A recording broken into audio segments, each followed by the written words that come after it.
seminar series and to a presentation by Dr. Pavlos Stefanou.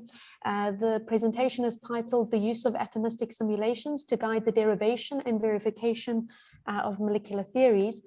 I would just like to introduce our speaker. So Dr. Pavlos Stefanou graduated from the Department of Chemical Engineering at the University of Patras in Greece, whereafter he pursued his postgraduate studies at the same institution. Thereafter, he has worked at a number of institutions, including the University of Cyprus, ETH Zurich, the Cyprus University of Technology, and Nova Mechanics. Among many noteworthy achievements, he was awarded the Cyprus Research Award for a young researcher in 2015 in the thematic area Physical Sciences and Engineering. This is awarded to young researchers who have carried out specific research work of high quality, which has been completed within the last 3 years before the competition is announced. As of September 2019, he took up a position as assistant professor at the Department of Chemical Engineering at the Cyprus University of Technology. Dr. Pavlos Stefanou, thank you for joining us, and we look forward to your presentation. Thank you very much. So I'm not a pure simulation guy, but I've graduated from a group that actually does a lot of atomistic simulations, but I was mostly focused on the theoretical part. So I'm just going to present exactly these topics that I was involved in during my PhD and some more recent work, where we can use the results that we get from atomistic simulations in order to guide the derivation and also verify the molecular theories. So the two topics I'm going to be talking about is the tube rotation theory, where we're going to be I will show to you a computational approach that allows us to obtain the linear viscoelastic properties of high molecular weight polymer melts, starting from detailed atomistic simulations. This is the old topic, and this is the more recent topic, where we're going to be dealing with polymer nanocomposites, and in particular, first we're going to show that what the results are of the atomistic MD simulations of the same system as that was measured experimentally. So on the one hand, we will have the comparison between the simulation and the experimental data.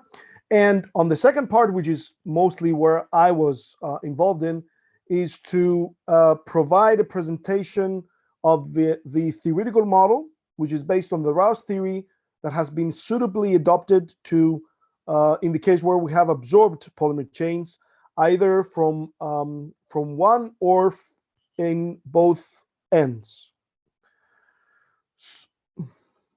All right, so for the first part, I should first give an introduction as to what the tube rotation model is all about. Below a critical molecular weight, the Rouse model predictions are verified. That is, that the zero shear rate viscosity does scale linearly with the molecular weight, whereas the diffusivity, that is the diffusivity of the center of mass of the polymer chain, scales inversely proportionally to the molecular weight. This was well understood in the Rouse model that was for a long time able to verify these predictions theoretically. However, the theoreticians were unable to explain what happens after a critical molecular weight, MC, where the power law is completely different. The zero shear rate viscosity scales with the famous 3.4 law, and the diffusivity seems to be decreasing much faster with the molecular weight, with an exponent of minus 2.3. They did understand, though, that because of the very long molecular weight of these chains, the uncrossability of chains leads to topological constraints, which effectively does lead to an increase of the viscosity and the decrease of diffusivity. So it was difficult for the theoretician originally to actually be able to provide a theoretical framework to describe this, until Edwards came up with the so-called cube idea. So Edwards said that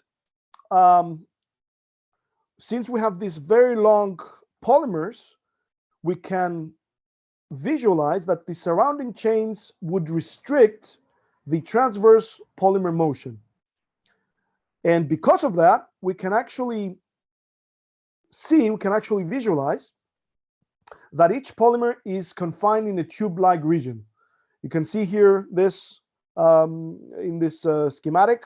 So we have this orange line, which is supposed to be the polymer chain, and the tube that surrounds it.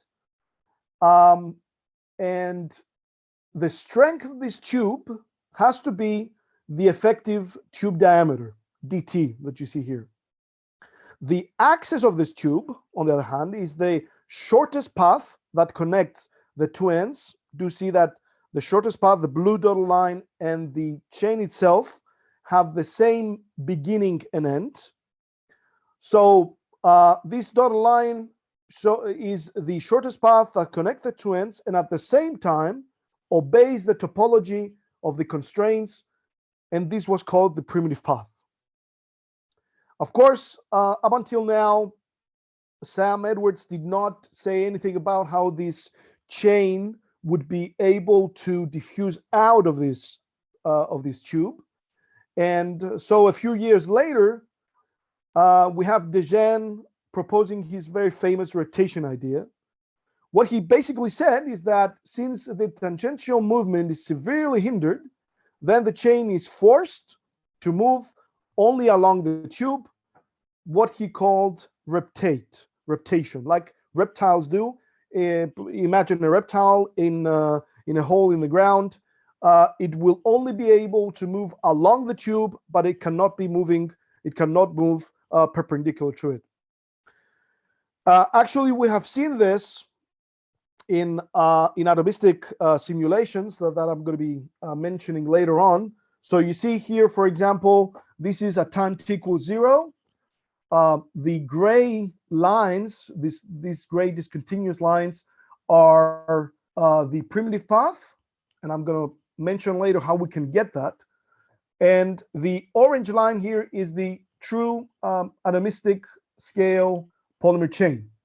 And then from this point on, we can actually have what happens to the chain and the primitive path at different times relative to its position that it had at time t equals 0. So you see the gray here is always the position at time at t equals 0, the same one here. And the other color, kind of reddish, is the polymer chain in this column, and here the primitive path at this particular time. And what we do actually see is that more or less the chain and the primitive path, of course, do seem to be making a reptation to kind of reptate. Now, the key ingredient, as was defined later by Doi and Edwards, is this so-called psi of st function, the survival probability function, that defines the probability that after time t, a given segment S that is along the primitive path is still inside the initially defined tube. And from this, then, one can actually obtain the average probability by integrating over the whole length of the chain. And from this, then, we can actually get all the linear viscoelastic properties, as you can see here. In addition to this, as years passed, two more mechanisms, at least at equilibrium, have been proposed. The first of this is the so-called contour-like fluctuation. It does take into account the fact that chain ends, as you can see here, have more free space around them. Therefore, they can move much more easily. They can retract and then re-eject to a random position. And therefore, this part of the tube, which is close to the end of the tube, is vacated much faster than what we would have only if reptation occurred. And also, a second mechanism was constraint release, which is simply the fact that not only the test chain is rotating, but also all the other chains. And therefore, we could have, as you can see here, this is the test chain, and this is the chain to which we have an entanglement with that.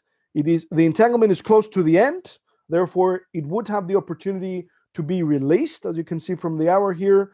This means that this part of the chain is free to move perpendicularly instead of tangentially. It does move, thus vacating this part of the tube. So control-like fluctuation happens only close to chain ends, whereas constraint release happens everywhere, and it's more effective near the center of the tube. So the objectives that we're going to be having in our present work is basically to show how we can calculate this function for moderately entangled polyethylene systems.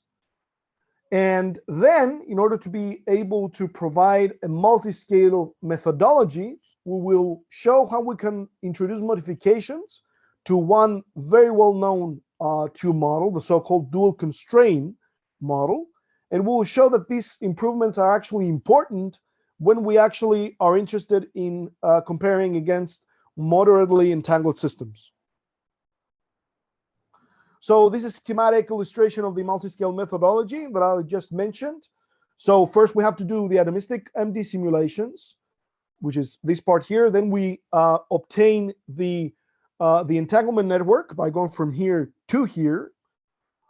In essence, all these lines that you see here, they have different color because of the different color of the original atomistic chains, only to understand which chains produce which primitive paths.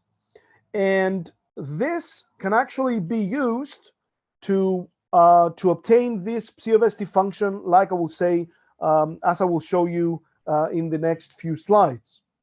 Once we've done that, then we can actually obtain the psi of ST function, like I mentioned just now. Then we can use these results to correct if this is necessary, and you will see that this is indeed the case for this dual constraint model, to obtain a better version of that model. And then from that model that has been calibrated irrespective of the molecular weight that the test chain has, we can move on to obtain the LVE prediction and compare this with available experimental data. So we will take one thing at a time. I will just mention now here the methodology. So first one needs to conduct long atomistic molecular dynamic simulations. We've done that for polyethylene, cis-polybutadiene, trans-polybutadiene, although here I'm just going to be, and even B-dispersed systems. But here I will only be mentioning about monodispersed polyethylene systems because of time limitations. From that, then, we can actually obtain the MSD function that will be very useful to get estimates from that of the tube diameter, the entanglement time, and the disentanglement time, tau d, by analyzing on a log-log plot the MSD as a function of time. What are these time scales? Well, basically, tau e, we've already discussed about the tube diameter. Tau e is basically the time that, let me go back here, basically is the time that a given segment needs to actually hit, I'm just using very naive words, but in order to pass the message, hits the tube wall. So it effectively understands after this time that a tube does exist. And tau d, on the other hand, is the time that on average is needed for the whole chain to completely vacate the whole of the tube. So these are actually important, as you will see later on. This is the first step. The second step is to perform the topological analysis using, in our particular case, the Z1 code on the accumulated atomistic trajectories. That is, from this chain here, we can actually obtain the primitive path using the Z1 code. Of course, this cannot happen only for one chain. We need to have a whole ensemble of chains. Numerically, just to say that the problem of constructing primitive paths has been solved by numerous groups, starting by the group of Kremer in 2004. Then Kroger did the Z code, and then Fotinopoulou et al. Did the modification of that, the so-called Z1 code that we're actually using in whatever I'm going to show you here. And finally, in 2006, sorry, Tsoumanakis and Theodorou in Athens developed the credit code. Basically, the last three algorithms are very similar to each other, and they use geometric means to obtain the primitive path. So for the third stage, which is the new part, basically, this is, you can see the paper here, is how we can calculate this psi of st function using a four-step approach. So first, what we actually do, we geometrically construct the initial tube. You can see here the tube by making it piece by piece, by having these small cylinders around each entanglement strand. So you can see that this straight line every time corresponds to one entanglement strand. So here it's an entanglement, for example. We have this entanglement strand. Around each one of these, we have this cylinder, this small cylinder. And this way, by putting this in a row, we can actually obtain more or less a construction of the whole tube. The average tube diameter that we need to have is what we have already estimated from the MSD. Then we place, here was supposed to be a movie that I forgot. Anyway, so then we place segments S along the primitive path at time equals 0, the dotted lines so that you can see here. And then we monitor the displacement of each segment. As you can see here, this is at a later time, and check whether it has escaped the initial tube. We need to make two checks. First of all, if this displacement for the particular segment is greater than the radius of the tube, like in particular in this first point here, then we can say that this segment has escaped from the tube perpendicularly. On the other hand, if this is not true, if x of s is smaller than the radius, then we need to further check whether this segment has escaped the tube laterally along its curvilinear axis. For example, in these two cases here, for these two segments here, they are still within the tube. If we look at it on the perpendicular direction, but they obviously have escaped the tube in the lateral one. So this is the second check that we always have to make. Then having the, for a given point S, we can average all the results for the survival probability in the course of time over all chains in order to calculate this function psi of st. Now we'll just mention a little bit about the atomistic simulations and the results we've done. So here we've executed barrel empty simulation using the LAMPS code in the NPT statistical ensemble. Like I mentioned just before, only monodispersed PE systems will show here. They were done at 450 Kelvin in 1 atmosphere, 320, 400, and 500 carbon atoms per each chain. The total simulation time varied between 0.8 and 2 microseconds. For the first stage, calculating the mean-square displacement from atomistic simulation is very easy. And this is the results that we get, the squares. We need to compare this against the predictions of the reptation theory, which says that below tau e, the mean-square displacement should scale with the square root of time. Between tau e and tau r, this is the so-called Rouse time. It should scale with the 1/4 exponent. After that, tau r to tau d, this should have an exponent of 1/2 again. And then after tau d, after it has escaped the tube, it would be entering the Fickian regime. Therefore, the mean square displacement will be proportional to time. And what you actually see here, this is, for example, for the polyethylene 320, Indeed, we do have this this behavior for the first and the last two regions. You see 0.5, 0.5 here, and here we have the linear, just a one slope here. But we don't see this in the second regime, and the reason is that this is a very small chain. It has only a few entanglements, and therefore tau e and tau r are very close to each other. So we wouldn't be able to actually see the theoretical expression. If we had much larger molecular weights, if we had been able, of course, to do the simulations, maybe now we can, but back 10, 15 years ago, we couldn't. We might have been able to, no, we would be able to see the 0.25 slope here. So from this MSD, then we can actually obtain, like I said, the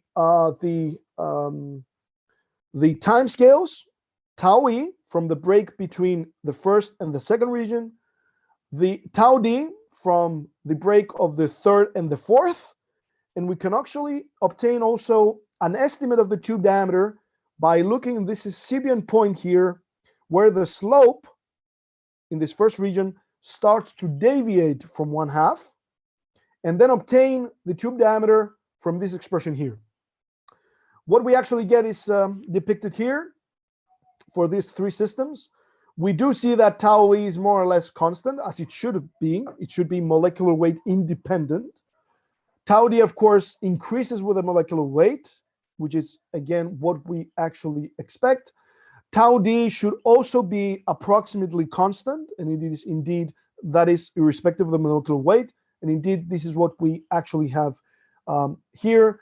And we also show here the step length, which can be calculated from this expression here. It should also be molecular weight independent.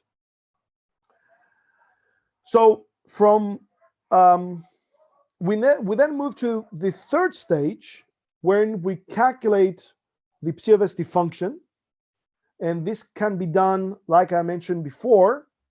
These are only the results for different times. Time made dimensionless with tau d, which is different for each molecular weight, right? So we do see that we have three groups for three different times.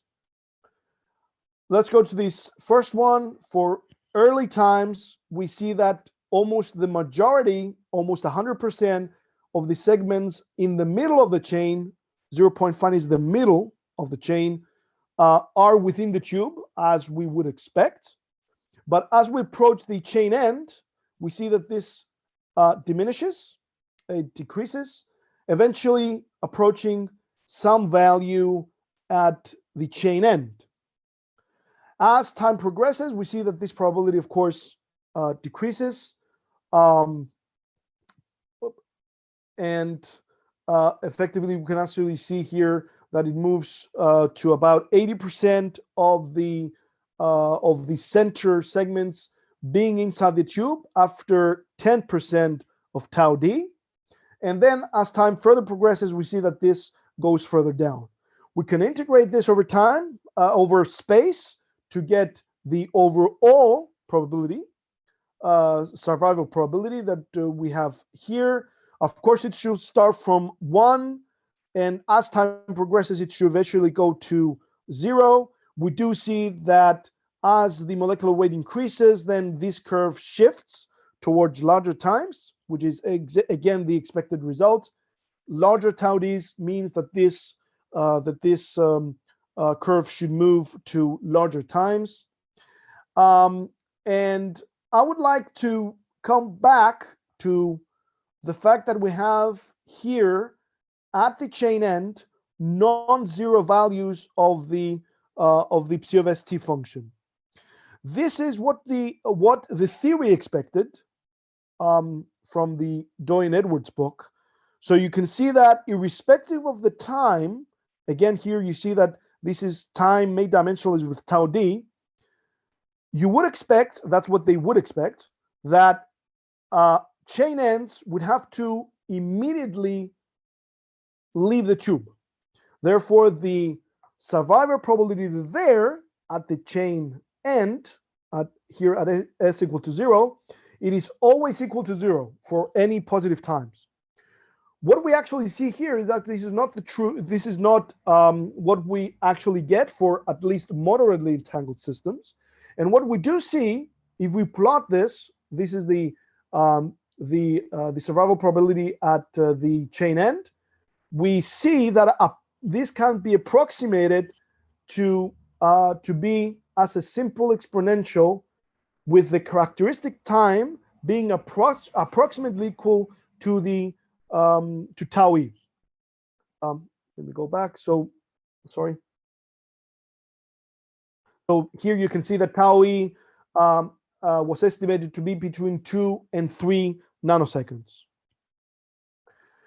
This is what actually we think about it. This is what we should actually expect for moderately entangled systems. Again, a time equal to tau e is needed before even the segments at the end of the chain, at the end of the tube, have the chance to actually understand, to actually find out that they are within the tube, and only then would they be able to escape from it.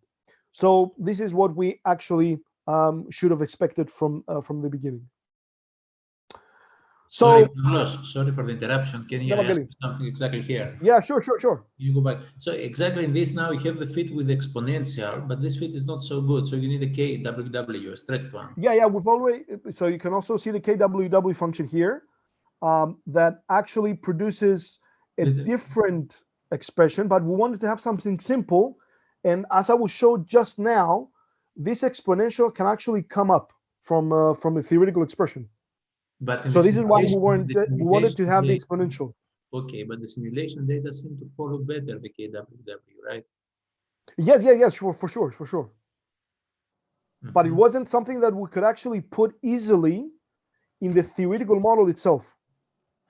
Whereas the exponential function, as you will see later, actually does come by itself from the theoretical model. Okay, and if you had now simulation data at 0 time, would you expect this to be 1? It should be 1, right? Psi. Yeah. It should be 1. For time t equals 0, it should be 1 by definition, because it is within the original tube. So probably the short time, it might be slightly different, the slope there, the very short time, isn't it? Yeah. Okay, thanks. Okay, so I will present now the dual constraint model, though I will try to only present the parts that we will modify later, not the full part, especially the second stage, as we will see here. So the dual constraint model is comprised of 2 stages. In stage 1, CLF is added, and from this expression, from what we get from stage 1, it is used in stage B, where also CR effects are also added. In both stages, we have a diffusion equation that has this form that has to be solved. This is for stage A. This is why it is with a star. We simply have, as you can see, this second order derivative with respect to space, which is the reptation mechanism. And also there's this reaction type term, which does take into account the contour length fluctuation. So in this model, contour length fluctuation are taken into account by having this reaction type term. I'm going to say it very naively, killing segments towards the end of the chain. Not only towards the end, though, because we also have the so-called late retractions that they also take into account. So tau s here is given from this expression here. I wouldn't like to go into too much into the details. And the expressions are given here for tau early, which is what we have close to the chain ends, and this is what I would like you to keep for the remaining of the talk. And we also have this expression for the late, but we wouldn't be I wouldn't like to stay too much into this expression here. Do note that following Doi and Edwards and almost everybody else after them, this boundary condition, that is the value of the survival probability at s equals 0 and 1, is always equal to 0 for any positive time, other than 0, that is. Then, after we have the survival probability from this from the first stage, then one can actually count in the second stage the Sear-Rouse process and obtain the final expression. Now I would like to do the two modifications to this dual constraint model. The first modification, which is actually the most important, is to add tau e to tau early. How does this come about? Since we're actually interested in small times, then the reptation mechanism, which scales inversely proportional to tau d, as you can see here, relative to what we have here, which is inversely, the scale is inversely proportional to tau early, which is small, we can actually omit this mechanism. For only this for small times. And from this then, this can be very easily solved to get this exponential function. This is why we actually preferred to compare in the previous slide with just a very simple exponential function. However, see that self-consistently, the dual constraint model does say that because tau early at s equal to 0 is equal to 0, then the boundary condition is equal to 0. So this is set consistently. But in our case, we've already noted that the boundary condition would have to look like something like this. And in order for this to match with this, we need to modify tau early in order to by adding tau e, as you can see from the red color here. So this expression here for tau early would be able to produce this expression for the boundary condition. This is the first modification. We then move to the second modification, which is to modify the exponent. Recall that I said that for large molecular weights, we would expect that the MSD in this second regime here would indeed be equal to 1/4, which this theoretical expression does leads to this expression here. Since in our particular case, for moderately entangled systems, this is not the case. So we have an exponent here that is larger than 0.25, slightly larger though. Then we can actually propose the modification that this exponent here, equal to 2, would have to be equal to beta, and beta is related with this exponent b. All this can actually be obtained directly from the atomistic simulations. So what you will eventually see is that we will not have any free parameters. And indeed here we show the comparison of the modified model, the first 3 lines here, and the original model, which is this lines here, as you can see in all cases, and how they compare against the result that we get from the atomistic simulation that we've just seen before. Just to say that for the modified model, like I mentioned, all this that are needed are obtained from the atomistic simulation, whereas in the original model, in order to be able to compare against that, we have used the values that are customly used, which is this ones here. In both cases, however, we have used that the number of entanglement segments is equal to 76, as obtained from atomistic simulations, and also that tau d is equal to 3 nanoseconds.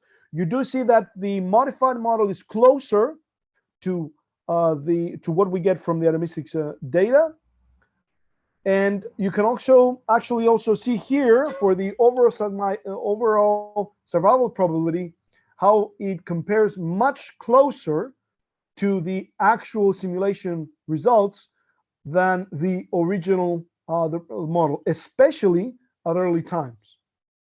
So from this, then, we can actually go and calculate the zero shaded viscosity, as we've seen before, for the Plato modulus, and for both models, we'll use a value that we found from the literature. This is 2.3 megapascals, and you do see that the modified model is slightly better compared against the experimental data than the original model. Do note that this is a log-log plot, so this very small shift is actually large if we were to have a linear plot. So this is very nice up until now, but we can only do this when we have actually done the simulation itself for this particular molecular weights. We actually need to generalize this in order to capture all the others, any other molecular weight. So what we need to do is we need to check which expressions for the Rouse time, the reptation time, and also the MSD parameter, this beta parameter, can be is accurate to be used in our modified model. So, and just to be brief, the Rouse model for the Rouse time, atomistic simulations that have been executed do point out that this expression here can be safely used. For the reptation time, we still have to consider CLF corrections. So this expression would have to be used. Here we selected this 0.6 value in order to better compare against the experiment, the data that we get from the simulation. And finally, from the MSD parameter, there was no theoretical expression. So we simply used this expression here, which is the expression that we expect to hold given the two limits. That is, for unentangled system, for z equal 1, beta should be equal to 1. And for very long chains, when zeta is very large, when the number of entanglements is very large, then beta should be equal to 0. And you do see that with an n equal to 0.56, more or less, we do get the comparison. So we're going to be using this expression in whatever we're going to be having later on. And again, you do see, just for the verification, we do the same thing again. We compare against the simulation data using now this expression instead of the values that we actually had from the atomistic simulations. Again, the modified model is closer to the data. You can also see it here in the overall survival probability. And here in the zero shear rate viscosity, we can actually compare for all molecular weights over ME. And ME is somewhere here. So you see we have a prediction for all this molecular weights. And you do see that the prediction from the modified model is better. It's much better than the original model.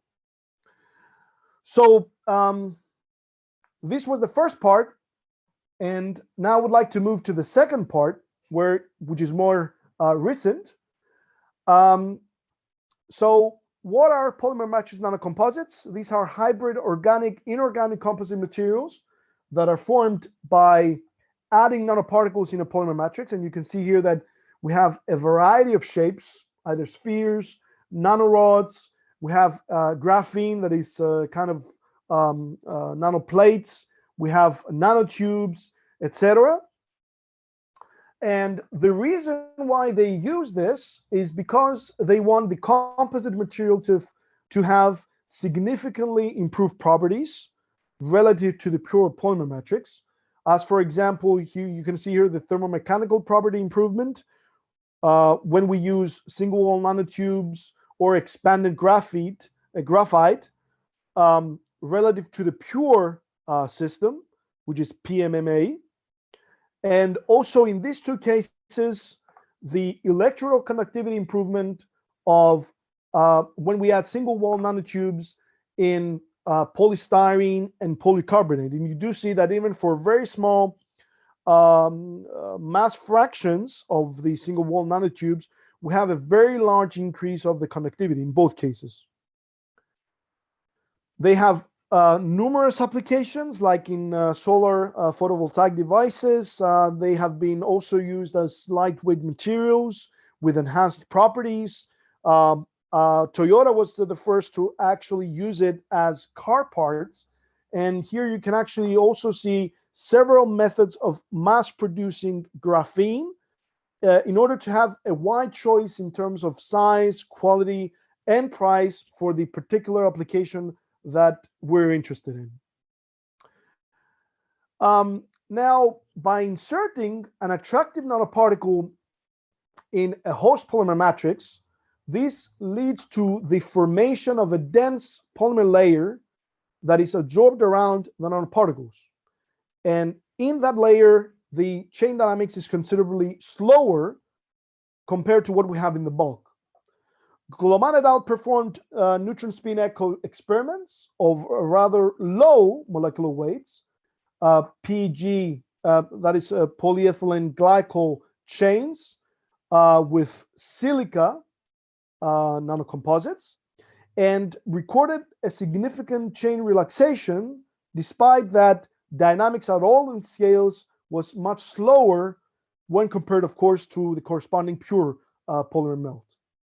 They've also proposed in an intuitive way a theoretical model that had a small number of adjustable parameters capable of quite well describing the experimental data, as well as the differences that one sees in the dynamics when you have two different types of systems, either hydroxyl terminated versus the methoxy terminated PG chains. For the hydroxyl terminated chains, which is actual polyethylene glycol chains, they actually considered that these chains only attach to the nanoparticle through one of their ends only. And in order to do that in the theoretical model, they considered that these end attached chains are virtual free chains that have double the molecular weight. So they have double the molecular weight, and their center is exactly at the absorbed end. Since they are absorbed in reality, they needed to suppress the translational motion by setting the diffusivity equal to 0 for this virtual chain. And in this case, then the center is fixed in space.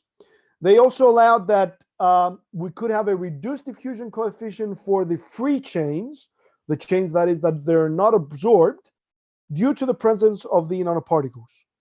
On the other hand, for the methoxy terminated chains, which are more strongly absorbed, and we're going to see that also from the atomistic simulations later on, they assume that the full spectrum of internal chain dynamics is completely suppressed.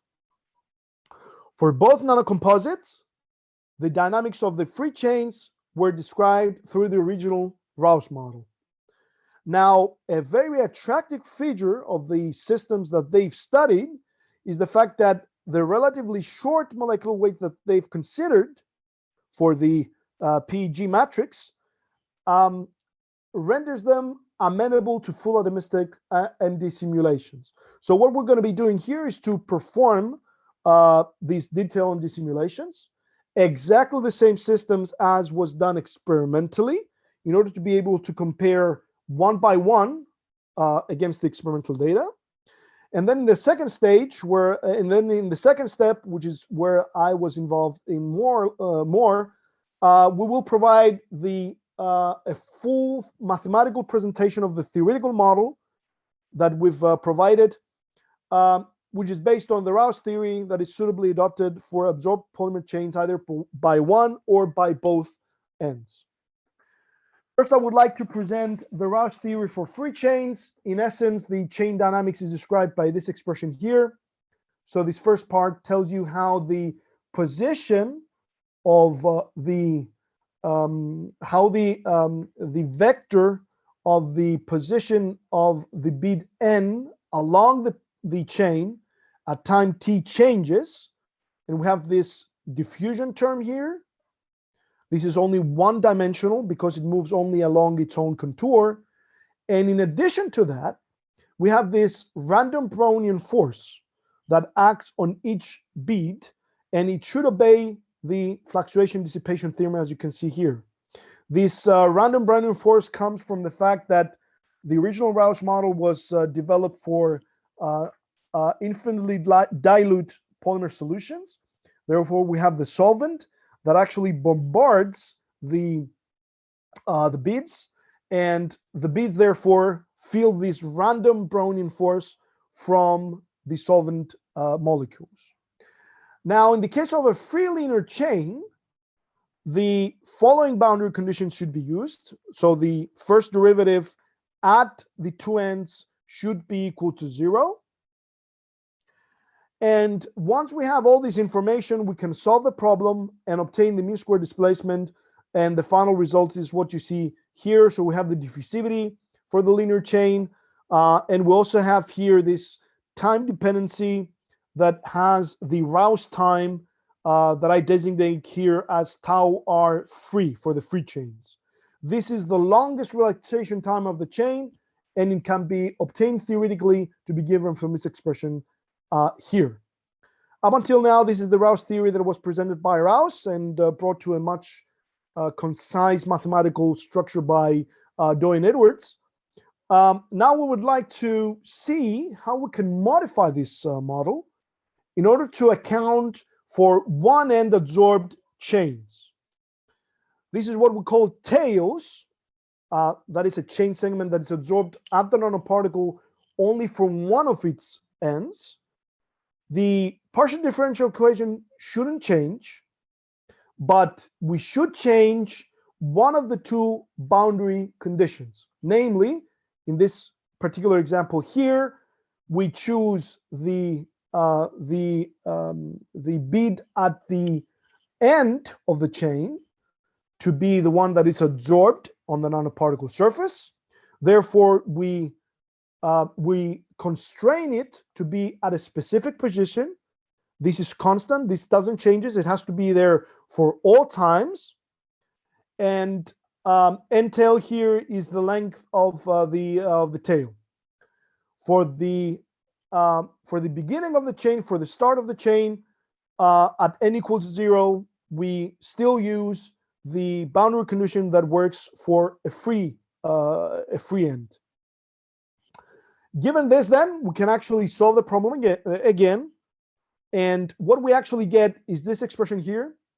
You do see that there's no diffusivity. It comes directly from the theoretical expression itself. And in addition to that, we do see that although here we have all modes p equal to 1 until infinity, here we have only odd modes. In addition to that, you can also actually see that there's a 1/2 extra inside the cosines, and the corresponding relaxation time, what we call here tau r tail, turns out mathematically to be equal to 4 times the longest relaxation time of free chains if they had the same molecular weight. We can actually show, I'm not going to show it here, but we can actually show that the expression that Glomanadal provided, that they provided from intuition, actually very good intuition, is identical to ours, except for an extra prefactor. They had to have an extra prefactor here that was then fitted against the experimental data. But we show here that the full theoretical model can actually provide the same expression.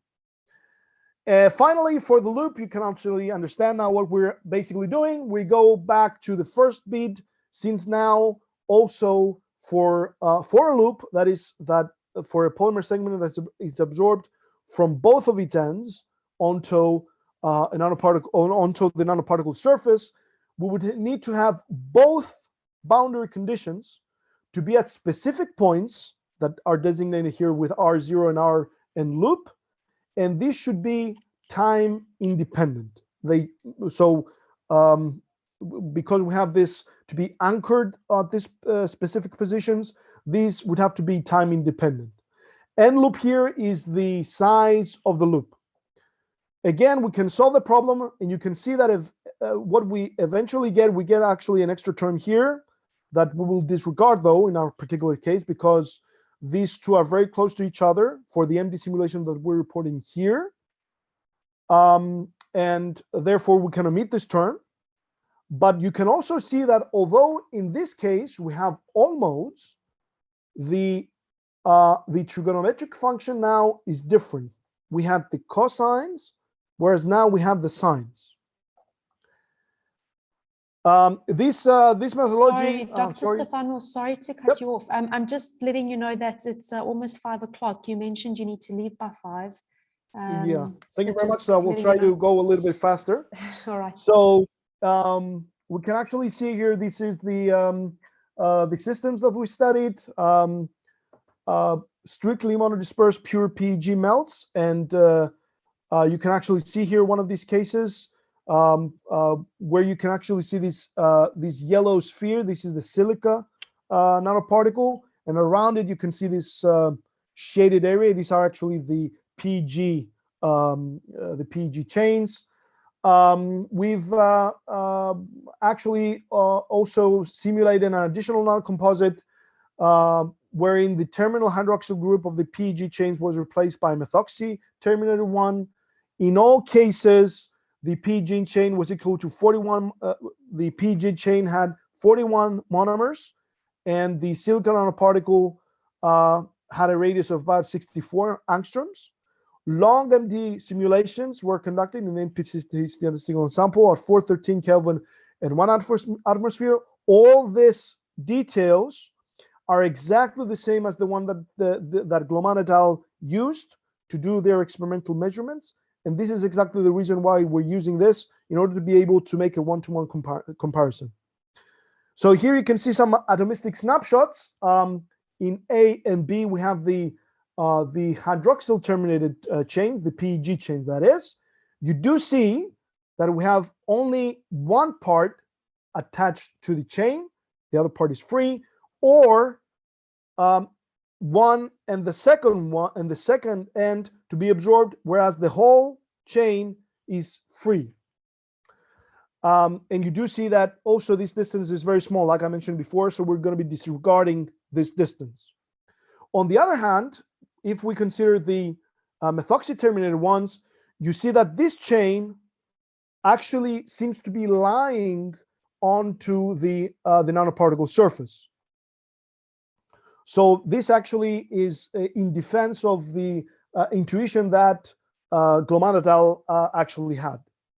So we're going to be defining these 3 species.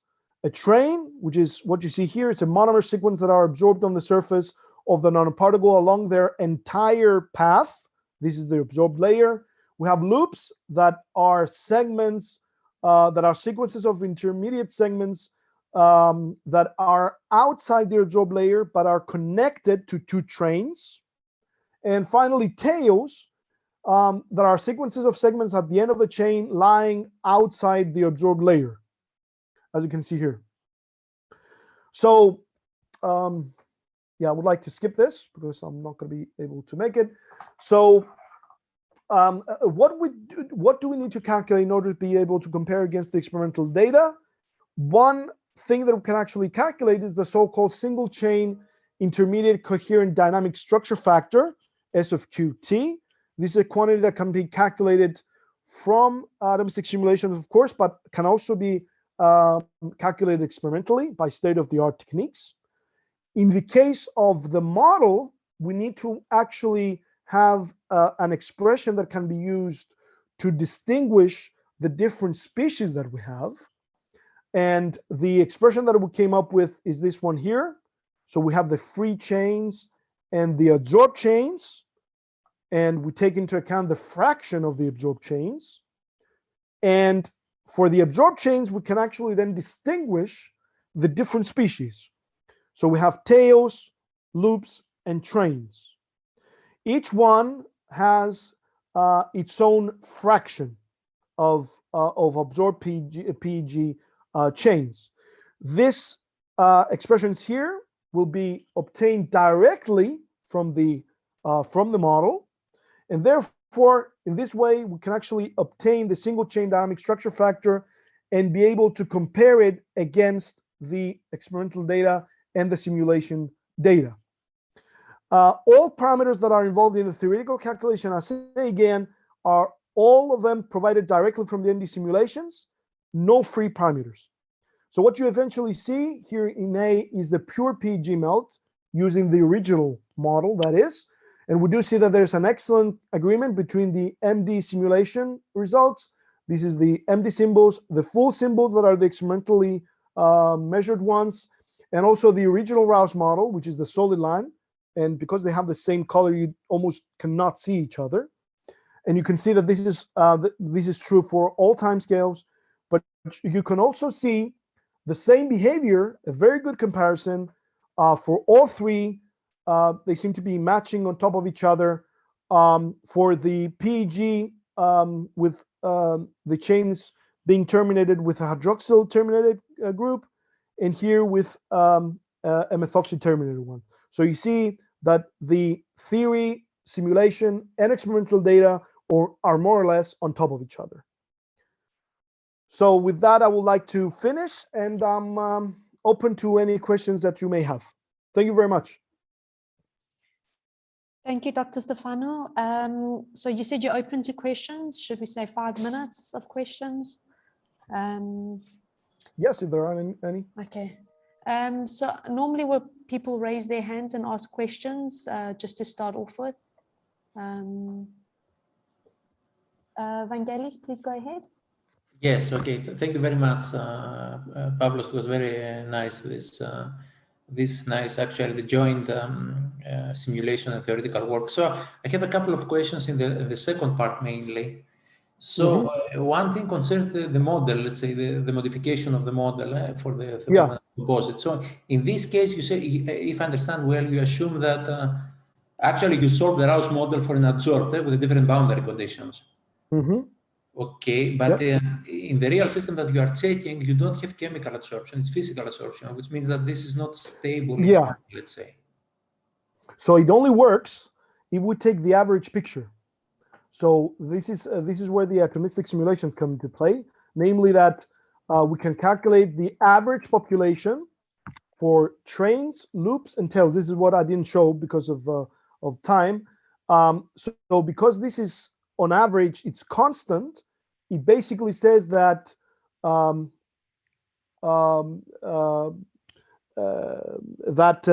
this particular portion are loops, this particular portion are trains, and this particular portion are tails for the whole duration. Okay, so you don't you don't need, let's say, to reconsider that you may have absorption, desorption effects, and all that. Yeah, although we could actually be able to modify the model to have this to be a time-dependent function, and therefore it would be time-dependent. It might move along on the surface of the nanoparticle, but that function would have to be provided. Yeah, I understand. This is just not clear to me because the Rouse model, as you say, is a single model and you predict the dynamics, the dynamical behavior. Yeah. So in this case, if you see there's a boundary, it's not clear to me as a boundary condition. It's not clear to me how you see the time evolution of the chain, because in reality you might have desorption of the chain. So at infinite time, on average, adsorbed, adsorbed again. But on average, because we're actually seeing only the equilibrated part. If we use the average population, then more or less it would work, and you do see that it does. No, for the population, I understand. For as a prediction of the dynamics of the individual chain, it's not clear to me. Let's say, if you want to see. Yeah, but in any case, we're not comparing it. We're not comparing against the individual chain. Or the average picture. So the single. Yeah, so the structure factor is actually for the whole chain for the whole system on average. For the whole system, yes. I'm wondering whether, because this is of extreme interest for us as well, because we are working, as we know, quite a lot for such systems. And then the idea is to decompose the dynamics and to examine the dynamics of the interface. Oh, okay. That would be So even more. That's a big challenge there, how to calculate the local structure. Okay, and one more concerning the simulations now. If I see well, I hope I will be able to answer this. No problem. It's just I'm going to discuss this another time, even with more, if we have more time, let's say. But here it seems to me the next, I think next one, you have some snapshots. Yep. Can you please go to the next here? one? Yep. Yeah.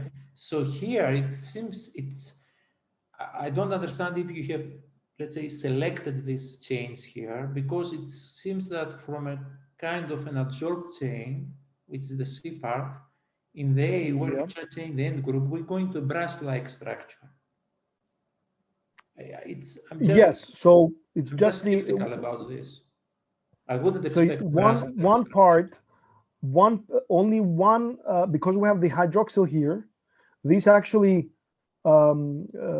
creates hydrogen bonds with the silica, with the atoms on the silicon nanoparticle, whereas the other end is completely free.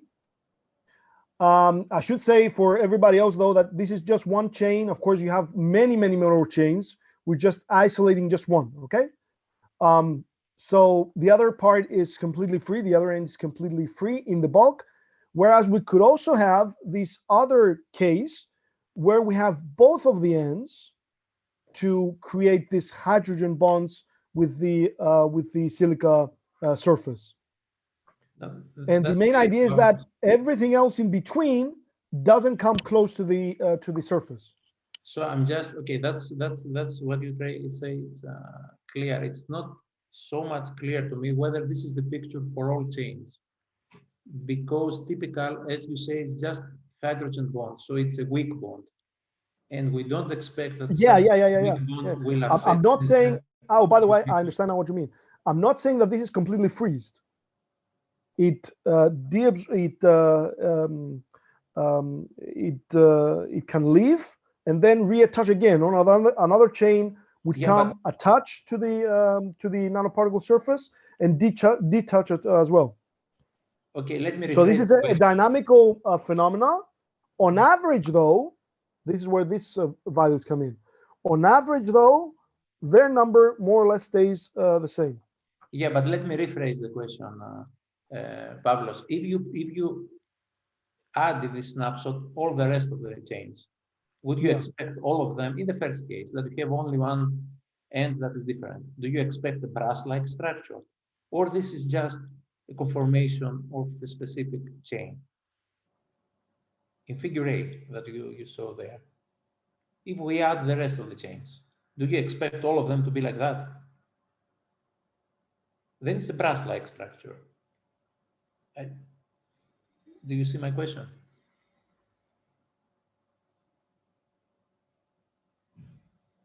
Pavlos, can you hear us?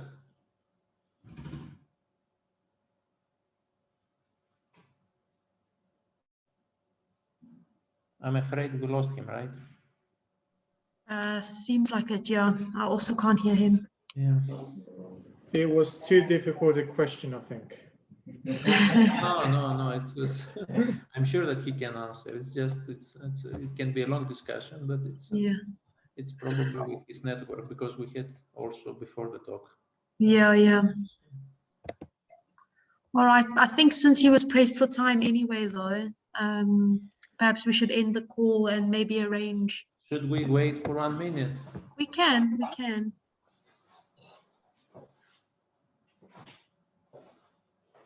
Let me, Kathy, actually, I can call him as well. Okay. I can hear you. Now you can. I don't know why it was muted. I don't know why. Hopefully you weren't talking for so too Pavlos, long. there was the rumor that you tried to avoid the question. Oh, no. I was actually hearing that and I was saying, okay, why is he saying that? So the people do not know that probably, but with Pavlos we have a common origin. We came more or less from the same group. Okay, Pavlos is much younger, of course, But so I know Pablo since he was an undergraduate student, actually. Yeah, doing my diploma. Your thesis. diploma thesis, exactly. So would you like to, do you have time to discuss a few more minutes on that? Well, I was actually describing things and then you couldn't hear me. But now I think I should leave. I don't have the time Maybe to discuss it any further. Panayota. Yeah, we could discuss it over phone possibly. Sure, yeah, but just Panayota, please. Just if you have 1 minute, Pablos. Yeah, sure. If there's a very small question. Hi, Pavlos. Thank Yes, you for Ida. a very stimulating talk. As a mathematician, I can't help but ask in slide 30, where you mentioned there's a coefficient in front of that series. Just a minute. That you. Now you can still see the PDF. Yes. Yep. Yeah. Slide go to where... 30. Yeah. I think. So you said that Gloman had a prefactor there. No, actually, they didn't have the prefactor. That prefactor comes. They actually also suppress that, but intuitively. We actually get it theoretically. Yes. So I think you mentioned that they find it from experiments or from molecular dynamics. I'm not sure. I was just wondering how would that compare with your result, the theoretical result? It's the same. It's the same. It turns out to be exactly the same expression, with the exception of an additional parameter that they had here. Nice. Okay. Thanks. And they actually got the value of that by simply comparing against the experimental data. We didn't need to do that.